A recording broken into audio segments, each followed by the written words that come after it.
இருந்தாலும் வண்டியோட மைலேஜ் பார்த்தீங்க அப்படின்னா ஒரு 80 எத்தனை செகண்ட்ஸில் நம்ம வந்து ரீச் பண்ண முடியும் அப்படின்னு பார்ப்போம். Welcome to moto info Tamil channel. இன்னைக்கு நம்ம என்ன பார்க்க போகிறோம் அப்படின்னா ஒரு பைக் செக்மெண்ட் பற்றி தான் பார்க்க போகிறோம். இது ஆக்சுவலாக வந்து ஒரு ரெட்ரோ பைக்கு. நம்ம லாஸ்ட்டாக ஒரு ரெட்ரோ பைக் பார்த்துருந்தோம். அதுவும் இதுவும் கிட்டத்தட்ட ஒரே மாதிரியான கேட்டகரி தான். ஆக்சுவலாக அந்த பைக் வந்து நமக்கு நிறைய புது அப்டேட்ஸோட வந்ததுக்கான காரணம் இந்த பைக்கு கிரியேட் பண்ண ஒரு ரெவல்யூஷன் சொல்லலாம். அது என்ன பைக்கு அப்படின்னா நம்மளோட ஹோண்டா ஹைனஸ் CB350.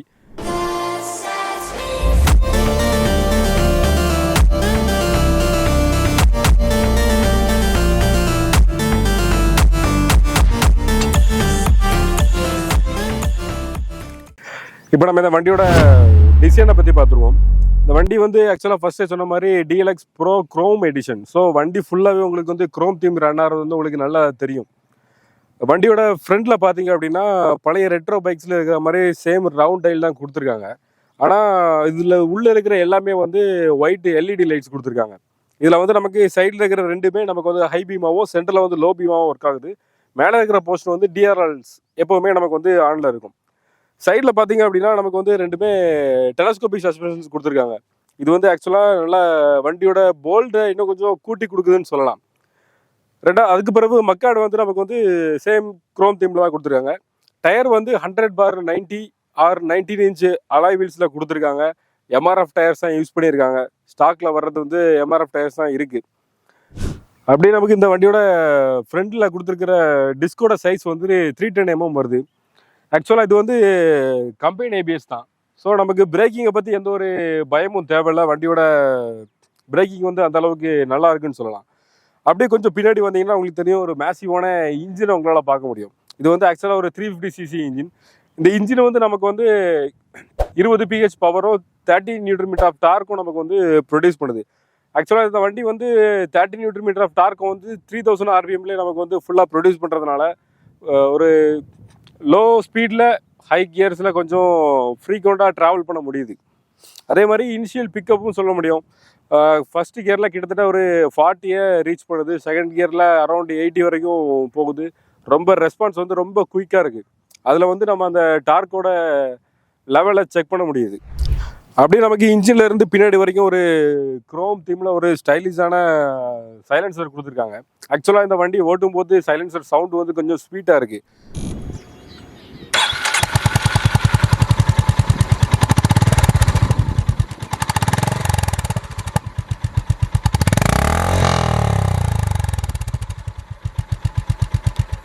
ஆனால் இன்ஜின்லேருந்து சவுண்டே இல்லை. ஒரு என்ன சொல்கிறது, ஒரு ஸ்மூத்தான இன்ஜின். அந்த இன்ஜின்லேருந்து சவுண்டு ப்ரொடியூஸ் பண்ணுறதுக்கு நமக்கு இவ்வளோ நீளமான ஒரு சைலன்சர் வந்து கொடுத்துருக்காங்க. ரியரில் பார்த்தீங்க அப்படின்னா நமக்கு வந்து டயர்ஸ் வந்து 130/70 ஆர் 18 இன்ச் அலாய் வீல்ஸ் கொடுத்துருக்காங்க. பின்னாடியுமே நமக்கு டிஸ்க் பிரேக் தான். இது வந்து 240 mm டிஸ்க் பிளேட் கொடுத்துருக்காங்க. ஆக்சுவலாக ஃபஸ்ட்டே சொன்ன மாதிரி இது வந்து கம்பெனி ABS. ஸோ பிரேக்கிங்கை பற்றி எந்த ஒரு பயமும் இல்லை. அப்படியே ரியர் சைடில் பார்த்தோம் அப்படின்னா நமக்கு வந்து பிரேக் லைட்ஸ் வந்து ஒரு நார்மலான ஒரு ரெட்ரோ ஸ்டைலில் கொடுத்துருக்காங்க. ரெண்டு சைடுமே இண்டிகேட்டர் ஃப்ரண்ட்டில் கொடுத்துருந்த மாதிரி இதுவுமே ரவுண்ட் ஷேப்பில் தான் கொடுத்துருக்காங்க. ஆஸ் யூஷுவல் பின்னாடி வந்து நம்பர் பிளேட் ஹோல்டர்ஸ் இருக்குது. பின்னாடி இருக்கிற மக்காடுமே நமக்கு வந்து குரோம் தீமில் தான் இருக்குது. அதுக்கப்புறம் ஷேரி கார்டு நமக்கு எல்லா வண்டியும் போல் இதுலேயுமே நமக்கு வந்து ஷேரி கார்டு இன்பில்டாக கம்பெனிலே பண்ணி கொடுத்துட்றாங்க. ரொம்ப நாள் கழிச்சு ஒரு புது வண்டி ஓட்டும் போது ஆக்சுவலாக என்ன சொல்கிறது, கியர் லிவர் வந்து சிங்கிள் லிவர் இல்லாமல் டபுள் லிவர் இருக்குது. இதுவே பார்க்குறதுக்கு இந்த வண்டியோட பழைய லுக்கை வந்து அப்படியே மெயின்டைன் பண்ணுதுன்னு சொல்லலாம். ஓகே, இப்போ நமக்கு வண்டியில் ஃப்ரண்ட்டில் என்னென்ன ஆப்ஷன்லாம் இருக்குது அப்படின்னு பார்ப்போம். இப்போ நம்ம ஃப்ரண்ட்டில் ஹேண்ட்பேரை நம்ம வந்து நோட்டீஸ் பண்ணும்போது லெஃப்ட் சைடில் வந்து நமக்கு வந்து ஒரு சின்ன ஜாய்ஸ்டிக் கண்ட்ரோல் கொடுத்துருக்காங்க. அது எதுக்கு அப்படின்னா மொபைலில் நம்ம இது மூலமாக ப்ளூடூத்தில் கனெக்ட் பண்ணிக்கலாம். கனெக்ட் பண்ணிவிட்டு நம்ம வந்து யூஸ் பண்ணுறதுக்கு வந்து இதில் வந்து ஃபுல் ஜாய்ஸ்டிக்குமே கொடுத்துருக்காங்க. அதுக்கு மேலே வந்து நமக்கு வந்து பாஸ் லைட் வைக்கிற இடத்துல தான் நமக்கு ஹை பீம் லோ பீம் சுவிட்ச் பண்ணுறது பாஸ் எல்லாமே நமக்கு அந்த இடத்துல தான் வருது. அதுக்கு கீழே வந்து நமக்கு வந்து இண்டிகேட்டரும் ஹார்னும் மற்ற எல்லா பைக்லையும் இருக்கிறது மாதிரி இல்லாமல் அந்த ரெண்டையும் சுவிட்ச் பண்ணி கொடுத்துருக்காங்க. ஆக்சுவலாக எல்லா வண்டிலையும் ஹார்ன் கீழே இருக்கும், அதுக்கு மேலே இண்டிகேட்டர்ஸ் இருக்கும். இந்த வண்டியில் வந்து அந்த ரெண்டுமே சுவிட்ச் பண்ணியிருக்காங்க. ஸோ நீங்கள் இந்த வண்டி புதுசாக வாங்குறீங்க அப்படின்னா அது மட்டும் உங்களுக்கு கொஞ்சம் கன்ஃபியூஸாக இருக்கும். மற்றபடி ரைட் சைடில் நமக்கு கில் சுவிட்ச் and engine start stop button, அதுக்கப்புறவு ஹசார்ட் சுவிட்ச் எல்லாமே நமக்கு வந்து ரைட் சைடில் கொடுத்துருக்காங்க. மேலே வந்து மிரர்ஸ் நமக்கு வந்து ரவுண்ட் ஷேப்பில் தான் கொடுத்துருக்காங்க. லாஸ்ட் டைம் பார்த்த வண்டியில் வந்து அது வந்து நமக்கு ஒரு நெகட்டிவாக சொன்னார் அந்த கஸ்டமர். பட் இந்த வண்டி ஓட்டும் போது நமக்கு அந்த ஒரு நெகட்டிவ் தெரியல. கரெக்டான இடத்துல பொசிஷன் பண்ணியிருக்காங்கன்னு சொல்லலாம். ஏன்னா வண்டி ஓட்டும் போது பின்னாடி உள்ளதை வந்து நல்லா பார்க்க முடியுது. இப்போ இந்த வண்டியோட இன்ஸ்ட்ருமெண்ட் கிளஸ்டரை பார்த்தோம் அப்படின்னா நமக்கு வந்து ஒரு செமி அனலாக் டிஜிட்டல் மாதிரி தான் கொடுத்துருக்காங்க. ஒரு பாதி அனலாக் பாதி டிஜிட்டல் மாதிரி கொடுத்துருக்காங்க. ஆக்சுவலாக நமக்கு வந்து அனலாக் வந்து ஸ்பீடாமீட்டராக இருக்குது. அது பக்கத்தில் ஒரு குட்டியாக ஒரு டிஸ்பிளே கொடுத்துருக்காங்க. அதில் என்னெல்லாம் அப்படி இருக்குன்னா, கீழே வந்து ஃபஸ்ட்டு லெஃப்ட் சைடில் வந்து கியர் இண்டிகேட்டர் இருக்குது. அப்படியே ரைட் சைடில் பார்த்தோம் அப்படின்னா நமக்கு வந்து ஒரு கிளாக் இருக்குது. கிளாக்குக்கு கீழே ஒரு ப்ளூடூத் சிம்பிள் இருக்குது. அது பக்கத்தில் ஒரு சின்ன கேப் இருக்குது. அந்த இடத்துல நமக்கு வந்து மொபைலை கனெக்ட் பண்ணியிருக்கோம் அப்படின்னா நேவிகேஷன் பண்ணும்போது ஸ்ட்ரெயிட்டாக போகணுமா லெஃப்டா ரைட்டா அப்படிங்கிற ஆரோ மார்க் மட்டும் காமிக்குது. அதுக்கு மேலே பார்த்தீங்க அப்படின்னா நமக்கு வந்து ட்ரிப் மீட்டர்ஸ் கொடுத்துருக்காங்க. ஆக்சுவலாக ஏபி அப்படின்னு 2 ட்ரிப் மீட்டர்ஸ் கொடுத்துருக்காங்க. அதுக்கப்புறவு வண்டியோட ஆவரேஜ் ஸ்பீடு கால்குலேட் பண்ணுறது, ரேஞ்சு எவ்வளோ ஃபியூலுக்கு என்ன எவ்வளோ ரேஞ்சு வண்டி போகும் அப்படிங்கிற கால்குலேஷன். ரெண்டாவது பேட்டரியோட வோல்டேஜ் லெவலில் காமிக்கிறது. அது பிறகு ஓடோமீட்டர். இது எல்லாமே நமக்கு இந்த டிஸ்பிளேல கொடுத்துருக்காங்க. ரைட் சைடில் பார்த்தீங்க அப்படின்னா கொஞ்சம் லைட்ஸ் வந்து உங்களுக்கு விசிபிளாக தெரியும். அதில் மேலே வந்து ஃபஸ்ட்டு ட்ராக்ஷன் ஆன் ஆஃபில் இருக்காங்கிறத பட்டன்ஸ், ரெண்டாவது side stand indicator, headlight indicator, மற்றபடி ஏபிஎஸோட இண்டிகேட்டர்ஸ் எல்லாமே நமக்கு இதில் கொடுத்துருக்காங்க. இப்போ இந்த வண்டியோட டிரைவிங் எக்ஸ்பீரியன்ஸ் அவங்க கூட ஷேர் பண்ணிக்கிறேன். இந்த வண்டி வந்து ஓட்டுறதுக்கு எப்படி இருக்குது அப்படின்னா ரொம்ப ஸ்மூத்தாக இருக்குன்னு சொல்லலாம். ஆக்சுவலாக சிட்டிக்குள்ளலாம் ஓட்டுறீங்கன்னா நீங்கள் வந்து ஒரு செகண்ட் கியர் மட்டும் போட்டுட்டு சிட்டி ஃபுல்லாக நீங்கள் ரவுண்ட் அடிக்கலாம். ஏன்னா இது வந்து ஃபஸ்ட் கியரில் 0 to 40 வரைக்கும் நமக்கு வந்து இனிஷியலாக பிக்கப் இருக்குது. செகண்ட் கியரில் 80 வரைக்கும் ரீச் பண்ணுது. ஆனால் நீங்கள் செகண்ட் கியர் மட்டும் வச்சுக்கிட்டு உங்களால் 10 கிலோமீட்டர் ஸ்பீட்லேயும் ஓட்ட முடியும், 80 கிலோமீட்டர் ஸ்பீட்லேயும் ஓட்ட முடியும். ஸோ நீங்கள் வந்து அடிக்கடி கியர் சேஞ்ச் பண்ணுங்கிற அவசியமும் இல்லை. சப்போஸ் நீங்கள் கியர் அதிகமாக சேஞ்ச் பண்ணி ஓட்டுறீங்க அப்படின்னாலும் நமக்கு வந்து அசிஸ்டண்ட்டு ஸ்லிப்பர் கிளச் கொடுத்துருக்காங்க. ஸோ நமக்கு ரொம்ப நைஸாக அந்த கிளச் மூவ்மெண்ட்டும் கியர் சேஞ்ச் ஷிஃப்ட்டுமே நமக்கு வந்து ரொம்ப ஸ்மூத்தாக இருக்குன்னு சொல்லலாம்.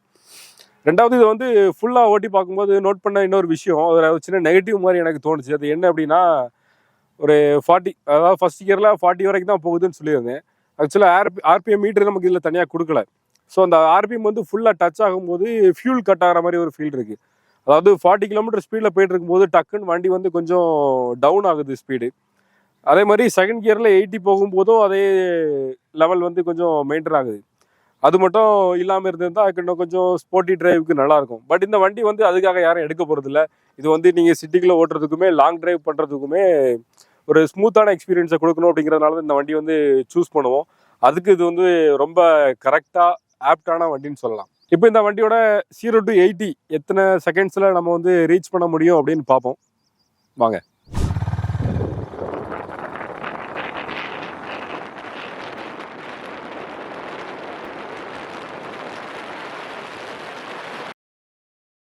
அதே மாதிரி இந்த வண்டி வந்து பார்க்குறதுக்கு கொஞ்சம் பெருசாக போல்டாக வெயிட்டாக முரட்டுத்தனமாக இருந்தாலும் வண்டியோட மைலேஜை பார்த்தீங்க அப்படின்னா ஒரு 35 கிலோமீட்டர் கிடைக்குது அப்படின்னு இந்த வண்டியோட கஸ்டமர் வந்து நம்மக்கிட்ட சொல்லியிருக்காங்க.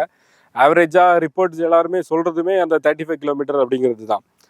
ஒரு 350cc ஒரு நல்ல பவரில் நமக்கு வந்து 35 கிலோமீட்டர் மைலேஜோட ஒரு வைப்ரேஷனும் இல்லாமல் கிடைக்குது அப்படிங்கும்போது ஒரு பெஸ்ட் சாய்ஸ் இந்த மார்க்கெட் அப்படின்னு சொல்ல முடியும்.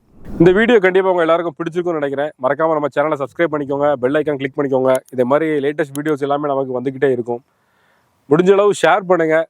ஓகே, பாய். நெக்ஸ்ட் வீடியோவை பார்ப்போம். Ready take one. Hi viewers. இல்லை விளக்கம் என்ன சொல்லுவோம், ஒன்றுமே சொல்ல மாட்டோம். ரெவல்யூஷனை கொண்டு வந்த ரிவல்யூஷன் தானே அது.